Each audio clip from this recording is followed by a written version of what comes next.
Hey there. I want to talk a little bit today about ayahuasca or plant medicines, but for simplicity, we're just going to go with ayahuasca today. So, a lot of people are coming to my teacher trainings who have found breath work because of these ayahuasca retreats or these ayahuasca ceremonies because they're also doing breath work with the ayahuasca. And I think it's great if ayahuasca leads you to breath work. I think the reason is this, is that people, when you take ayahuasca, you take some substance that you've heard all this stuff about, you're expecting to like trip balls, right? But when you lay down on the floor and you breathe in this intense way, you're not expecting it. It's really unexpected. I mean, breathwork really surprises people and catches people off guard. So I have a lot of people like, oh my God, the ayahuasca was cool, but the breathwork blew me away. And then they come to my teacher trainings and they want to learn breathwork and share it with other people, which I think is amazing. But I also think that these plant medicines, I don't even know why we're calling them medicines. Like, what are we so conditioned that we think we have to take a medicine to get better? In society today, that we have to have medicine. I mean, everyone's medicated. 70% of people are on at least one pharmaceutical and 50% are on two pharmaceuticals.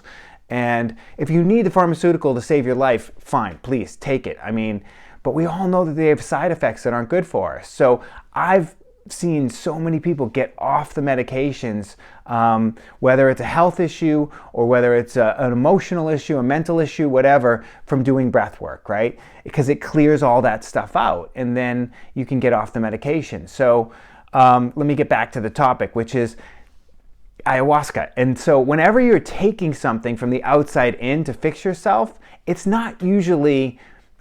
almost never a realistic, long-term, sustainable solution.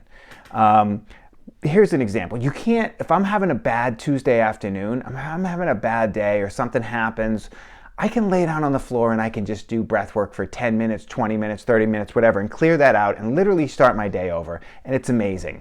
But I can't go do an ayahuasca ceremony. I have businesses and kids and stuff going on. I could do it in my office or wherever.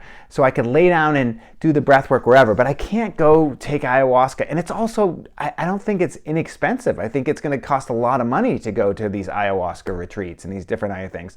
I'm not knocking it per se. Like I said, if it leads you to have a spiritual experience and then it changes your life, great. But then what?